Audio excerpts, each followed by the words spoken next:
Hello everyone, your blonde bombshell with you. And I don't feel too much like the blonde bombshell tonight, that's for sure. I feel like I've been bombed tonight, if you ask me. It's been one heck of a day that I don't ever want to relive again. However, let's get to the heart of the matter. This is all about the wreck. So, here we go, from the top. Tonight at 8:45 p.m., my world was changed yet again.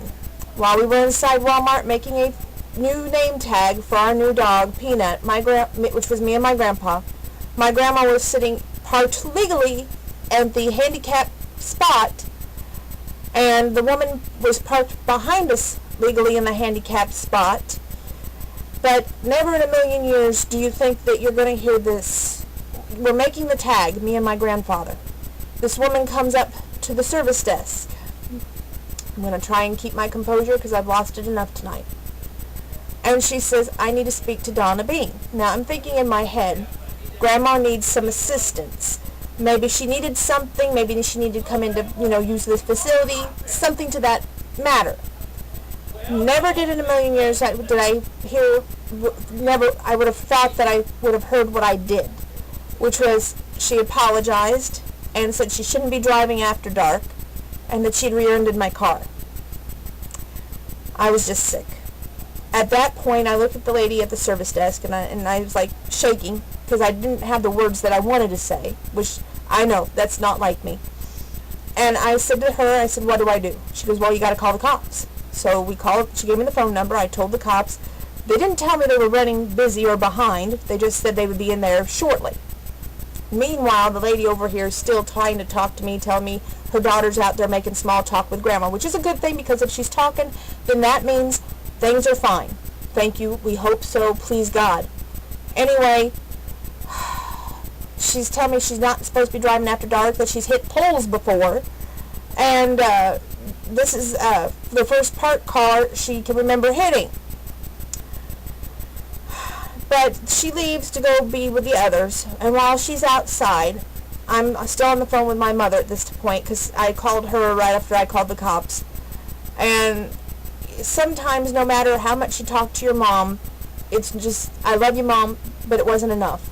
And I can remember looking at that car, and at that exact moment, nothing was really making me feel like, okay, it's just a car, it's going to be replaced. And I just started bawling. And as I was bawling, this lady walks up. She had a Sarah Bush tag on. And I don't know how the phone call ended with my mom, so I apologize. I didn't mean to hang up on you, Mom, if I did. Sorry.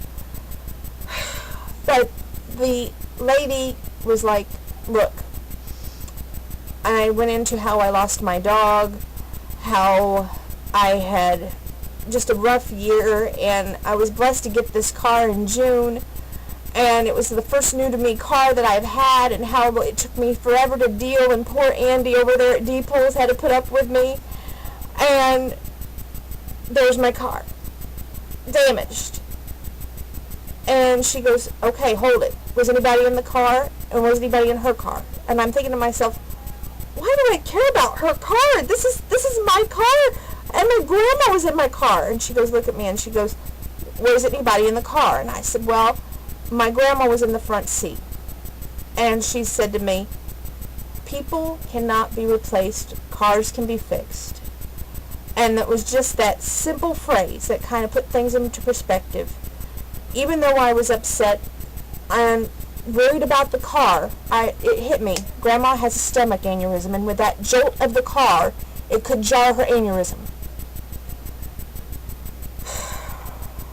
Needless to say, the lady was nice, and we talked for a little bit about the car and everything, and as soon as she said, well, I have to go, and I said, that's fine. I made my way over to the car. Still no police were there, which is going about 9:01 p.m., so I call again. At this point, they tell me that there has been several calls, and that they will get to us. It's just going to take some time. Well, the daughter had told my grandma about how she'd even been advised not to be driving at nighttime. And, I'm thinking to myself, why isn't she under restriction? Why is she driving at night? I'm so angry. this is, if you're in a hurry, slow down, because you're putting yourself at risk and you're putting everybody else's family out there at risk. You don't know how much this can impact one person, not just a vehicle, but the people inside the cars. Needless to say, the policeman apologized for being so late, and he said there was a couple who was fighting and a baby was in their arms, and they had a hard time separating the couple, and that his computer was down, and we all have to go back up to the police station tomorrow to get a printout before we do anything else, but between the insurance companies and everything else. So I ask for your prayers tonight, not only for my car, but for my grandma. Cars can be fixed. Grandmas are family. Thank you, and God bless.